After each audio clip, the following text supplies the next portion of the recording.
जुर्अतो हिम्मत का है इज़हार, सीधी बात रिवायाते सहाफत का अलम बरदार, सीधी बात। नाज़रीन गिरामी अस्सलामु अलैकुम वरहमतुल्लाहि वबरकातुहू। सीधी बात के ताज़ा तरीन प्राइम टाइम में आप लोगों का इस्तकबाल है। नाज़रीन मैं अंसार अजीज़ नदवी इस वक्त के प्राइम टाइम में आप लोगों के सामने बहुत सारे अहम तरीन ख़बरें रखने जा रहा हूँ। कुछ तस्वीरें, कुछ वायरल वीडियोस जिस पर तबसरा होगा।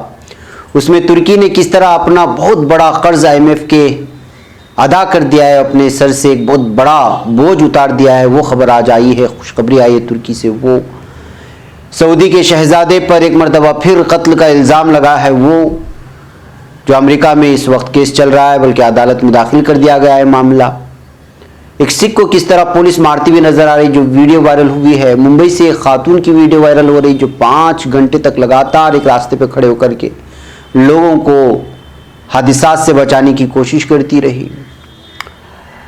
मीडिया की बात करेंगे जो बेलगाम हो चुका है, और जमीयत ने जो अर्जी दाखिल की थी उस पर क्या बहस हुई। केरला में क्यों करके 9 RSS के कारकुनान को जेल की सज़ा मिली है, उस पर भी बात होगी। योगी के बयान पर क्यों हंगामा मचाया, जिसमें उन्होंने कहा है कि मस्जिद की संग बुनियाद में शिरकत नहीं करेंगे। बहुत सारी खबरें हैं नाज़रीन। उससे पहले मैं आप लोगों से दरख्वास्त कर लूँ कि जिन अहबाब ने हमारे चैनल को सब्सक्राइब नहीं किया है, कर ले। हमारे वीडियोस को दूसरों तक पहुँचाने में हमारी मदद करें, लिंक को शेयर करें और इदारे को मजबूत करें।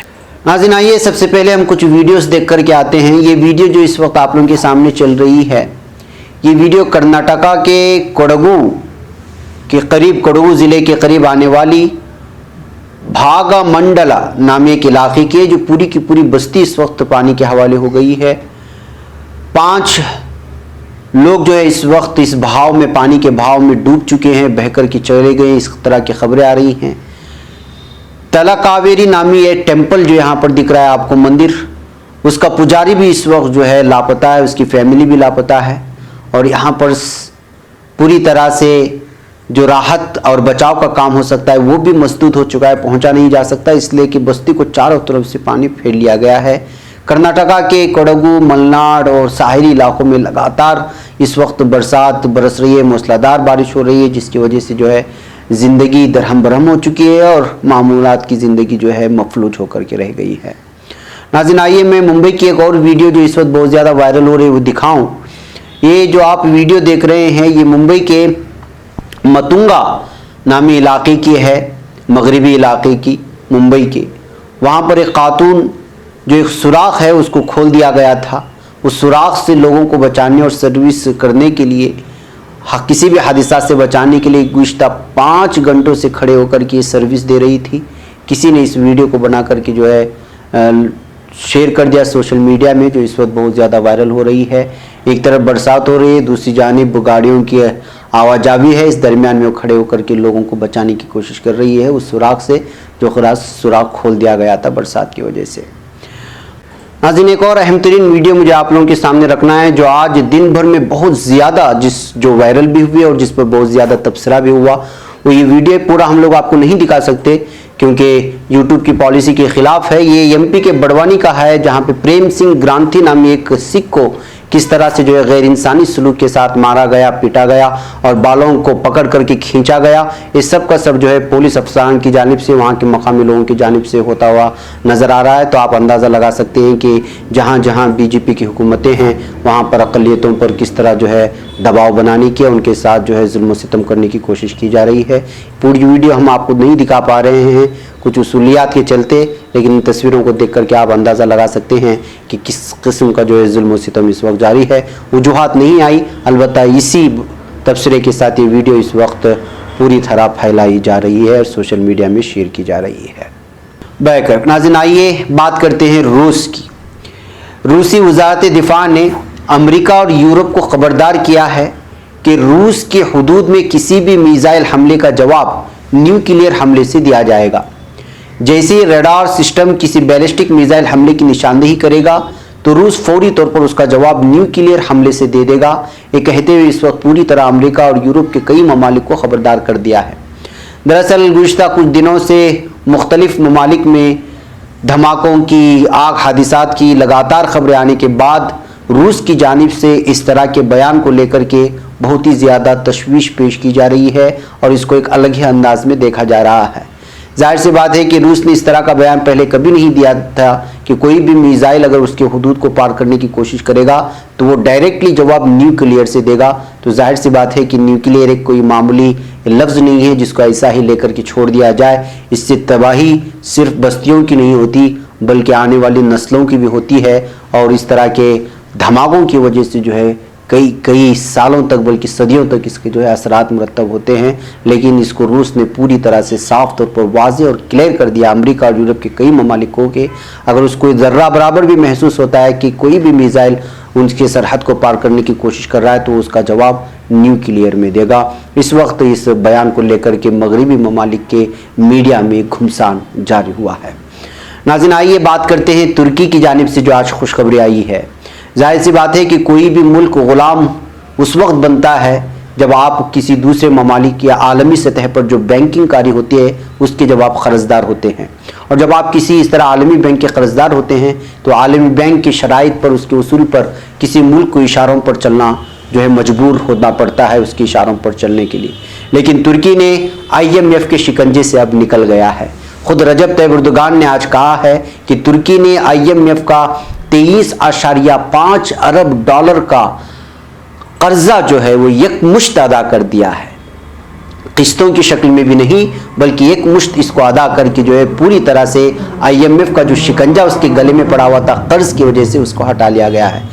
इस वक्त तुर्की के ज़र मुबादले के ज़खायर 100 अरब डॉलर तक पहुंच गए हैं। इस बात की इत्तला खुद जो है रजब तैयब एर्दोगान ने दिया है। वो कहा है कि हम तुर्की को ताकतवर बनाने की तरफ ये सफ़र जारी रखेंगे और किसी का बोझ अपने मुल्क पर नहीं रखेंगे। ये कहते हुए उन्होंने पूरी दुनिया को ये आंख दिखाने की कोशिश की है कि अब जो है कर्जे का नाम लेकर के या किसी भी तरह की चीज़ लेकर के वो तुर्की पर दबाव नहीं बना सकते। असल में ये पैगाम देना चाह रहे थे सदर रजब तैयब एर्दोगान। आज आया सूफिया मस्जिद में नमाज की अदायगी के बाद, जुमा की नमाज की अदायगी के बाद वो मीडिया से बाहर आकर के गुफ्तगू कर रहे थे। इसी दौरान उन्होंने इस बात की खुशखबरी भी दी है।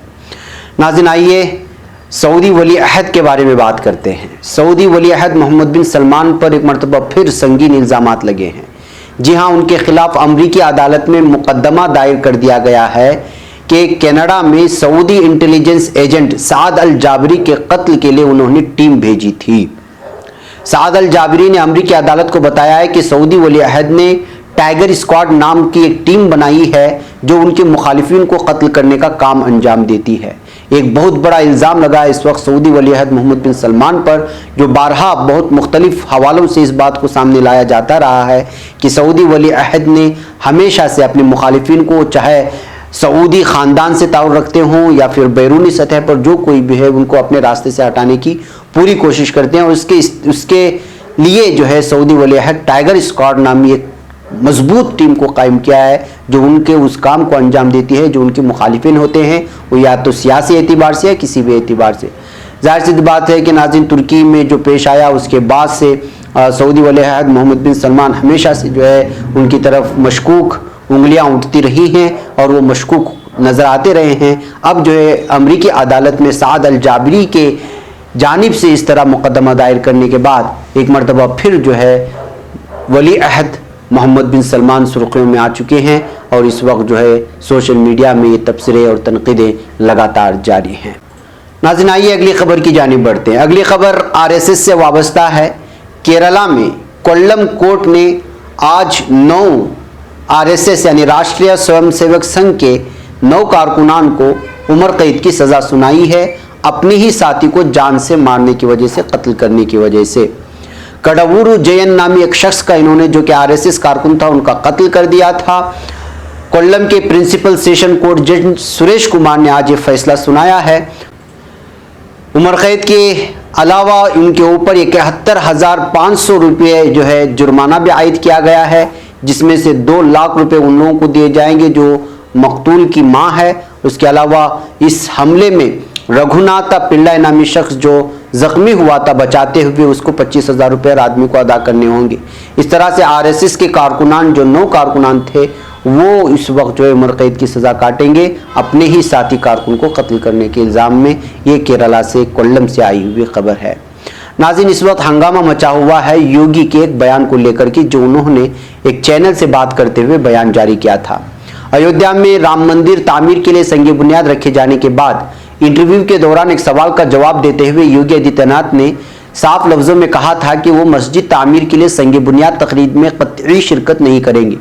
उसके इस बयान पर अपोजिशन का सख्त रद्दअमल सामने आया। समाजवादी पार्टी ने जुमा के रोज यूपी के वज़ीर आला योगी आदित्यनाथ के बयान की मजम्मत करते हुए कहा कि ऐसे बयान के लिए उन्हें आवाम से माफी मांगनी चाहिए।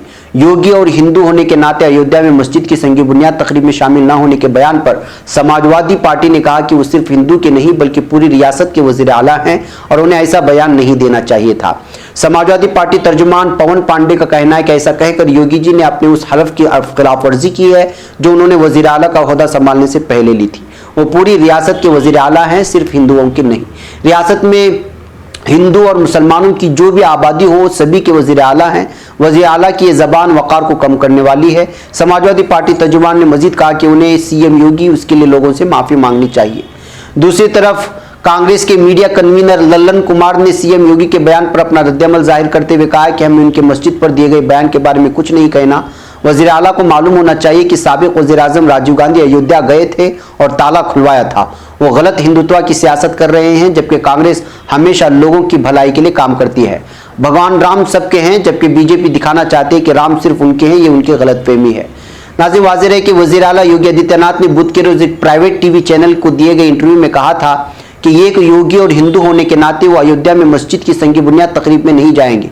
उन्होंने ये भी कहा कि अगर आप एक वज़ीर आला की हैसियत से सवाल पूछ रहे हैं तो मुझे किसी मजहब, नजरिया, तबके से कोई परहेज नहीं, लेकिन अगर आप मुझसे एक योगी की शक्ल में पूछ रहे हैं तो मैं हरगिज नहीं जाऊंगा, क्योंकि हिंदू के तौर पर मुझे अपने तरीक़े इबादत पर अमल करने का हक हासिल है। अपने बातचीत के दौरान वज़ीर आला ने यह भी कहा था कि ना मैं मुद्दई हूँ और ना ही मुद्दा अलैह, इसलिए ना तो मुझे बुलाया जाएगा और ना ही मैं जाऊंगा। मुझे मालूम है कि मुझे उसका दावतनामा नहीं मिलेगा। जिस दिन उन लोगों ने मुझे बुला लिया उस दिन कई लोगों का सेकुलरिज्म खतरे में पड़ जाएगा। मैं नहीं चाहता कि किसी का सेकुलरिज्म खतरे में पड़े, इसलिए खामोशी के बगैर किसी तफरीक के काम कर रहा हूँ ताकि हुकूमत के मंसूबों का सबको यकसां तौर पर फ़ायदा मिल सके। तो नाज़रीन, ये योगी के बयान के बाद उसी दिन से हंगामा जारी हुए थे। आप लोगों को मालूम होना चाहिए कि जो है क्या कुछ हो रहा है, और जाहिर सी बात है कि इनके हरकत से और अब तक यूपी में जो कुछ हो रहा है अक़लियतों के साथ, उसके बाद जाहिर सी बात है कि इनको दावत दी नहीं जाएगी। लेकिन इस तरह की एक वज़ीर आला होने की हैसियत से अगर दावत दी भी जाए तो ना कबूल करने की जो बात उन्होंने कही है, उसके साथ योगी और हिंदू का लफ्ज़ जोड़ करके इस वक्त वही तर्ज इन्होंने अपनाया है जो आरएसएस एजेंडे के मुताबिक अक़लियतों को और जो है दीगर वो बरादरी जो हाशिया किनाया हैं उनको जो है किनारा कशी करने की जो बात सामने वाज़ेह तौर पर आती है आरएसएस के एजेंडे के तहत, उस पर जो है वो साफ तौर पर बात करके इस बात को वाज़ेह तौर पर कह रहे थे कि कम से कम हम उसमें शिरकत नहीं करेंगे। कम से कम ऐसे लोगों को मान लेना चाहिए कि ये वाज़ेह तौर पर कहते हैं, लेकिन ये उन लोगों की तरह नहीं है जो पीठ थपथपाते हुए कहीं खंजर घोंप देते हैं। और मेरा इशारा आप लोगों की जानिब वाज़ेह है कि मैं किन की जानिब इशारा कर रहा हूँ। बहरकैफ नाज़रीन, आइए बेलगाम मीडिया की बात करते हैं। जी हाँ, मुसलसल जहर अफशानी करके और झूठी खबरें चलाकर मुसलमानों की छवि को दागदार और हिंदुओं और मुसलमानों के दरमियान नफरत की दीवार खड़ी करने की दानिस्ता साजिश करने वाले टीवी चैनलों के खिलाफ दाखिल की गई जमीयत उलमा हिंद की अर्जी पर सुप्रीम कोर्ट ने समाअत करते हुए कहा है कि जब तक हम हुकूमत को हुक्म नहीं देते हुकूमत कुछ नहीं करती। ये तबसरा सुप्रीम कोर्ट ने जमीयत उलमा हिंद की तरफ से पेश मशहूर वकील दुष्यंत दवे की जरह के दौरान किया है। मरकजी हुकूमत ने हलफनामा दाखिल करते हुए जमीयत उलमा हिंद के अर्जात को खारिज किए जाने की दरख्वास्त की और कहा कि मीडिया को खबरें नश्र करने की आज़ादी है, जबकि न्यूज़ ब्रॉडकास्ट एसोसिएशन ने भी हलफनामा दाखिल करते हुए अदालत को बताया है कि अर्जी गुजार को सुप्रीम कोर्ट से शिकायत करने से पहले इसके सामने मुबैना फेक न्यूज़ चैनल्स की शिकायत करना चाहिए थी, और अगर वो इस पर कार्रवाई नहीं करते तब उन्हें अदालत का दरवाज़ा खटखटाना चाहिए था। इसी दरमियान प्रेस काउंसिल ऑफ इंडिया की जानिब से पेश हुए सीनियर एडवोकेट प्रतेश कपूर ने कहा है कि हमने 50 ऐसे मामलात का नोटिस लिया और उसकी जांच हो रही है और जल्द इस पर फैसला जारी करेंगे। एडवोकेट भेमानी ने भी कहा कि उन्हें भी फेक न्यूज़ की 100 से ज़्यादा शिकायतें मौसूल हुई हैं और उस पर कार्रवाई कर रहे हैं। जिस पर जमीयत उलमा हिंद की जानिब से बहस करते हुए सीनियर एडवोकेट दुष्यंत दुबे ने chief justice of India as Bobde, justice as Bopanna और जस्टिस ऋषिकेश राय पर मुश्तमिल 3 रुकनी बेंच को बताया कि ये लोग कुछ नहीं कर रहे हैं। 2 माह से जायद का अरसा गुजर गया, अभी तक उन्होंने एक शिकायत पर मुस्बत कार्रवाई नहीं की, बस अदालत में बयान दे रहे हैं कि जांच जारी है और अदालत का वक्त भी जाया कर रहे हैं।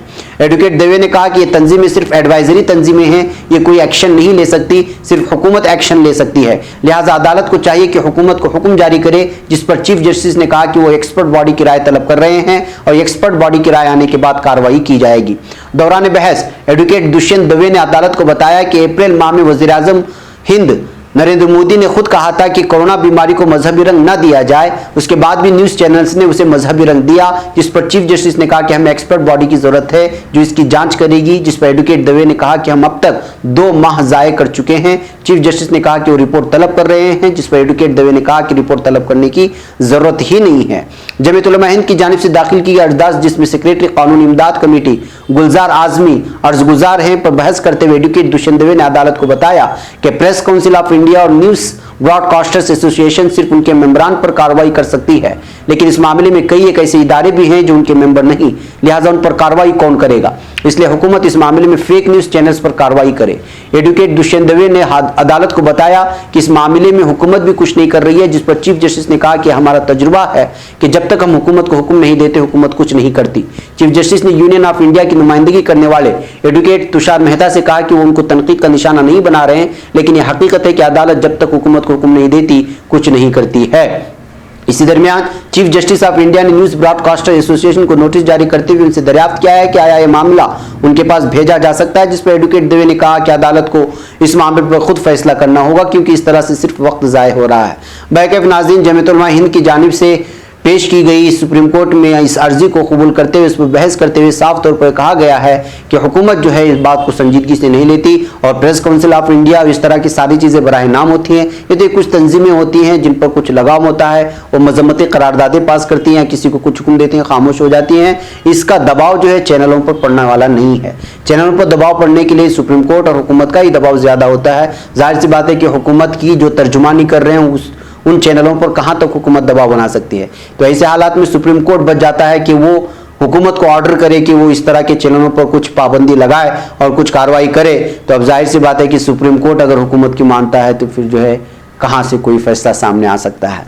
बैकअप नाज़रीन, ये हकाइक हैं जो आप लोगों के सामने पेश की जा रही हैं। फिर भी देखते हैं कि अर्जी पर सुनवाई जारी हो चुकी है, आगे जाकर के किस तरह के फैसले सादिर होते हैं। बैकअप नाज़रीन, ये कुछ अहम तरीन खबरें थी जो आप लोगों के सामने रखी गई। मुझे यहाँ पर इजाज़त दें, इंशाल्लाह फिर आप लोगों से मुलाकात होगी। अस्सलाम वालेकुम रहमतुल्लाहि व बरकातुहू। खबर पढ़ने का तुमने भी अजब अंदाज पाया है, रवादारी के जज्बे ने भी तुम पे नाज पाया है, इसी रह में मोहब्बत का हंसी एजाज पाया है, तुम्हें हर अंजुमन में हमने तो मुमताज पाया है, मुमताज पाया है, तुम्हीं से है तरक्की पर अजीज अंसार, सीधी बात अजीमत जुर्म